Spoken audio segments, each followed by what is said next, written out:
নদীতে কোরাল হারানো সেই সৎ কাঠুরে অনেকদিন পর তার স্ত্রীকে নিয়ে বনে ঘুরতে গেল। এদিকে কাঠুরের স্ত্রী সেই নদীটি তুমি জানো না আমি ইচ্ছা করলে তোমার চুলকানির মলম লাগাই দেব। দেখতে চাইলো এবং নদীর ধারে গিয়ে হঠাৎ করে সে নদীর পানিতে পড়ে গেল আর ডুবে গেল। এদিকে কাঠুরেও কান্না শুরু করলো। তার কান্না শুনে আবারও জলপরি উঠে এলো এবং পানি থেকে অতি রূপবতী রাজকন্যার মতো সুন্দরী একটা মেয়েকে তুলে বলল, এটাই কি তোমার বাবা বাবা মেরে দোস্ত। স্ত্রী? তখন কাঠুরে বলল, হ্যাঁ এটাই আমার স্ত্রী। তখন জলপরি বলল, ভালো করে দেখে তারপর বলো। এবারও কাঠুরে বলল, আর দেখতে হবে না, এইটাই আমার স্ত্রী। তখন জলপরি বলল, আগের বার তোমার সততা দেখে আমি মুগ্ধ হয়েছিলাম, কিন্তু এবার তুমি এটা কি করলে?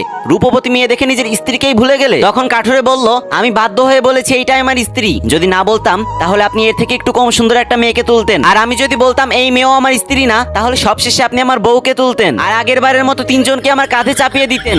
এজন্য আমি প্রথমবারই বলেছি এটাই আমার স্ত্রী। পরি সাহেবা, আমি নিতান্তই গরিব মানুষ, তিনটা বউ পালবো কিভাবে বলেন তো?